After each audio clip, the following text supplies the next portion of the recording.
دیارە کە تراژدیە کە شتێکی زۆر خەتەرە، دژی ئینسانیە، دژی قانونی سوئێدە، دژی قانونی بینالمللیە کە تۆ ناونەتەوەیی کە ئەتۆ لە وڵاتێک شەڕ دەکا، منداڵ دەکوژێ، زارۆک دەکوژێ، سڤیل دەکوژێ، خانوو خراپ دەکا، ئینسان کوژە کە تۆ چەک بنێری بۆی. ئەوە هەموو خەڵکی سوئێد دەزانێ، بەڵام هەر وەک دەزانین کە دەوڵەتی سوئێدی ژێستەکانە لەبەرەوەی کە ئەم ئەندامەتی ناتۆی داوا کردەوە تورکیە بەهانەی پێدەگرێ، خۆیان بەداخەوە بۆ شل کردووە و هیچ مۆزوعێک لە بەرامبەر تورکیەدا ناگرێت دەوڵەتی سوئێد. دەوڵەتی تورکیە بە چەک و تەقەمەنی ناتۆوە هێرشە کاتە بۆ سەر کوردستان و نایەوێ گەلی کورد بۆ خۆی لە هیچ بەشەکانی، ئەوە نە لە بەشەکەی عێراق نە لەو بەشەشی کە لە کوردستانی ڕۆژاوا هەیە کە دەیانەوێت دوشمنان نایەوێت. دەوڵەتی تورک، دەوڵەتی ئەردوغان نایەوێ گەلی کورد کە یارمەتی بدردرێ، کە گەلی کوردەوە لەلایەن ئەمریکاوە لەلایەن وڵاتانی ئوروپاوە یارمەتی دەدرێ، دەڵێن نابێ. دیارەکە ئەو هێرشە بکات سبحەینێ ئەو هەموو داعشە لە زینداندان دەتوانن بێنە دەرەوە و خۆیان ئۆرگانیزە بکەن و دیسان هێرشکەنەوە بۆ سەر وڵاتان. هێرشی تورکیە بۆ سەر کوردستان خەتەری زۆری هەیە، نەک فەقەت بۆ دەستاوەردەکانی گەلی کورد کە ئەم چەند ساڵە بە یەکیە ناوە ئەو کانتونانەی ئازاد کردووە و ئەو دموکراسی کە هەیە، مافی ژن، مافی ئەقەلیەتەکانی تقریباً بەڕسمیەت ناسیوە، باوجودی هەموو مشکلات و کەم و کوڕیەکانی زۆر فەرقی هەیە ئەو بەشە لە هەموو بەشەکانی کوردستان.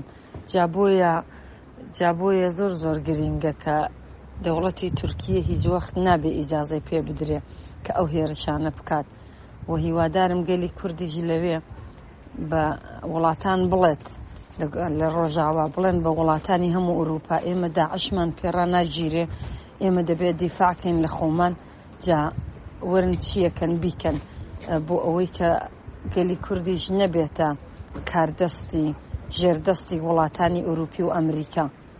دیارە دەوڵەتی تورکیە ئەوەی دەوێت کە گەلی کورد لا ببات لە منتیقا و ئەو عەرەبانەی کە پارەی پێوەرەگرێ لە ئوروپا بیان هێنێ لەوێ نیشتەجێیان بکات.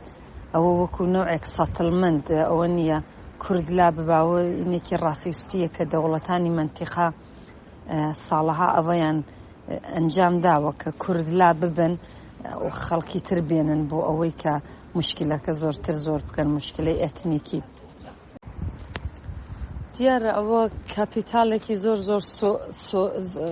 ناخۆش و زۆر پڕ ئاڵۆز و ئەوەیە کە گەلی کورد بۆ خۆی یەکگرتو نییە، بۆ خۆی پاڵ دەستی دەخاتە پاڵ دشمن بۆ گیان گەلەکەی خۆی. ئەوەی کە بارزانی و حکوومەتی کوردستان بێدەنگە، ئەوە دیارە شتێکی زۆر ناخۆش و زۆر دڵتەزێن و زۆر عەیب و زۆر دژی ئینسانی شێخ و بۆ ئەوەی وڵاتەکەی خۆیان وێران دەکات. تورکیە خاکی کوردستانی عێراق وێران دەکا، ئەو هەزار ماڵ و خانووی ئەم 20 ساڵە وێران کردووە، مەڕووماڵاتی خەڵکی کوشتووە. ئەوەی کە ئەوان بێدەنگن لەبەر دەوڵەتی عێراقیش، و دیارە دەوڵەتی عێراق نایەوێ هەرێمی کوردستان ببێ، هەر وەکو تورکیە نایەوێ. بەڵام ئەوەی کە بارزانیش بۆ خۆی کە پشتی داوەتە پشتی ئەردۆغان و لەبەر ئەوەی مەسەلەی اقتصادی بۆی گرنگترە هەتانەتەوەکەی خۆی، ئەوە زۆر شتێکی ناخۆش و عەیب و زۆر واقعاً ئینسان ناڕەحەتە لەوەی کە کورد بۆ خۆی ئەوەندە دەبێت دوشمنی خۆی بێ. لەو کاتانەدا ئێمە دەبێ یەکگرتو بین، دەبێ یارمەتی یەک بکەین دژی دوشمنانی گەلەکەمان. بەڵام بەداخەوە ئەوە کە دیارە وا دەکا کە دەوڵەتای دڕندە زۆرتر هێرش بکەنە سەر کورد، وەختێک کورد بۆ خۆی لەگەڵ دەوڵەتی فاشیستی تورکیەیە و هیچ ناڵێ و بێدەنگی دەکا. یعنی ئەوە شتێکی زۆر ناخۆشەوە لە هیستوریەدا دیسان دووپات دەبێتەوە.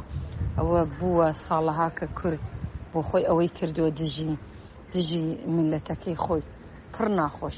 بەڵێ هەروەک ئاماژەمدا لە پرسیارەکەی پێشوودا لەسەر ئەوەی کە دەوڵەتی هەرێمی کوردستان کە ئەوە خۆی شل کردووە بۆ دەوڵەتی تورکیە و دەنگی خستۆتە پاڵ دەنگی دەوڵەتێکی فاشیست دژی میلەتەکەی خۆی ئەوە ئابڕۆی نەکرد بارزانی و دەوڵەتی کورد خەڵکی کوردیشیان بردووە بەڕاستی ئەوە شتێکە کە ئەسڵەن قابلی دیفاع نییە و ئینسان پێ عەیبە. من بۆ خۆم واقعاً داوام ئەوەیە کە حکوومەتی کوردستان بۆ ئەوەی کەرامەتی خۆی بکڕێت بۆ ئەوەی کە حەدی کەرامەتی کورد کە 100 ساڵ خەبات دەکات دژی دوشمنانی و ئەمڕۆ چۆن ئەوان یەکیان گرتووە لەگەڵ دوشمنان دژی نەتەوەکەی خۆیان دژی براو خوشکی خۆیان چاول لێ کردووە کە ئوکراینا بۆمباران دەکردرێ و شەڕ دەکردرێت تەواوی ئوروپا یەکی گرتووە بۆی خەیارمەتی ئەو خەڵکە بدا. پڕ عەیبەکە کە دەوڵەتی کوردستان یارمەتی تورکیە دەدا کە بێت بۆ سەر خاکەکەی بۆمبارانکە. خەڵکی ئوکراین هەموو ئیشێک دەکا کە دنیا جەم بکات لە دەوری خۆی بۆی خاکی ئوکراین ڕزگارکە، بەڵام دەوڵەتی کوردستان هەموو شتێک دەکا کە دوشمن بێنێتە خاکەکەی کە خەڵکەکەی بکوژێ و قەتڵ و عام بکات، بۆمبارانی شیمیایی بکە، مەڕووماڵاتی بکوژێ، موچەوبەرە و خاکەکەی و نازانم ئەوانەی ئەپسووتێنێ. ئەوە شتێکە ئەسڵەن نازانم چۆن ئەوان فکرەکەنەوە، نازانم بۆ قودرەتی خۆیان ئیجازە دەدەن بارەگای تورکی لەوێکانە ببێت. قەیناکە ئەگەر رابطەیان ببێ لەگەڵ دەوڵەتی تورکیە، بەڵام بۆ دێڵن وڵاتەکەیان بۆمباران بکرێ، خەڵکیان بکوژرێ، براو کوژی براکانیان و خوشکەکانیان بکوژن لە ڕۆژاوا لە باکوور لە باشوور. ئەوە پڕ ناخۆشە. ئەوە شتێکە من پێم عەیبە بەڕاستی زۆر جار ئەگەر بڵێم کوردیشم وەختێک کە ئەوانە فکر دەکەمەوە لەوەی کە بارزانی و تەیافەی بارزانی و کلانی بارزانی کە لەگەڵ دەوڵەتی تورکیە دەستی داوەتە دەستیەک. هەر عەیب ناکەن، هەرەوە زۆر نمونەیەکی بەسیتە کە مەسەلەی ئوکراین هەموو شتێکەکەن کە خاک و خەڵکەکەی بپارێزێ، دنیا جەمەکەن لە خۆیان، بەڵام هینەکانی ئێمە کوردەکەی ئێمە دوشمنان جەمەکەن دژی خوشک و برای خۆیان. ئەوەی کە من هێرشی تورکیە دەبێ مەحکوم بکردرێ و ئەوە زۆر گرینگە کە هەمووی وڵاتانی دنیا و گەلی کوردیش خۆی لە ڕۆژاوا و داوا بکە لە دەوڵەتە ناونەتەوەیەکاندا، داوا بکە لە ئەمریکا و لە هەمووی ئەوانە کە ئەو هێرشەی تورکیە دەبێ ستۆپ کردرێ و دەبێ بەری پێ بگیردرێ.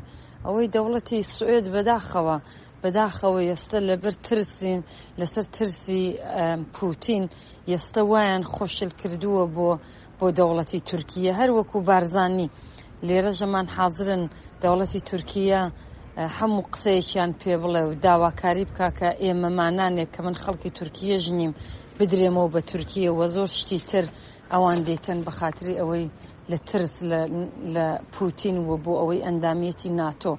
بەداخەوە من زۆر دڵخۆش نیم بە وڵاتانی ئوروپا و بە تایبەت بە وڵاتی سوئێد. ئەوان زۆر شلوەستاون لە دژی تورکیە، بەڵام ئێمە وەکو گەلی کورد نابێ قەت بێدەنگ بین و دەبێ دەنگ هەڵبڕن و هیوادارم هەواڵانی ڕۆژاوا دەنگی خۆیان هەڵبڕن بە وڵاتانی ئوروپا بڵێن ئیدی ئێمە هیچی دیکە داعشتان بۆ دژی داعش ناوێستینەوە بۆ ئەوەی کە ئێوە لە ئارامشدا بن، ئێمە ئارامش و وڵاتی خۆمانمان دەوێ. من نازانم ئێستا وەزعەکە و لەوێکانە لە چیدایە و تا چەندە ئەمریکا یارمەتی کوردەکە، بەڵام ئێمە نابێ چاوەڕێ بین بۆ هیچ یارمەتی ئەو وڵاتانە. دەبێ ئینسان پشتی خۆی بگرێت. دیارەکە هەرێمی کوردستان پشتی گەلی خۆی بەرداوە و پشتی دوشمنی گرتووە. هەر ئەوە زۆر وا دەکا کە زۆر ناخۆشە، پڕ ناخۆشە. من هەر خەباتی خۆم ئیدامە ئەدەم، هیوادارم کە هەم خەڵکی سوئێد هەم زۆر خەڵکی سیاسی کورد حازر بن خەباتکەن، چونکە لە پارلەمانیش نەبی هەرە توانی لە دەرەوەی پارلەمانیش خەبات ئیدامە بدەی.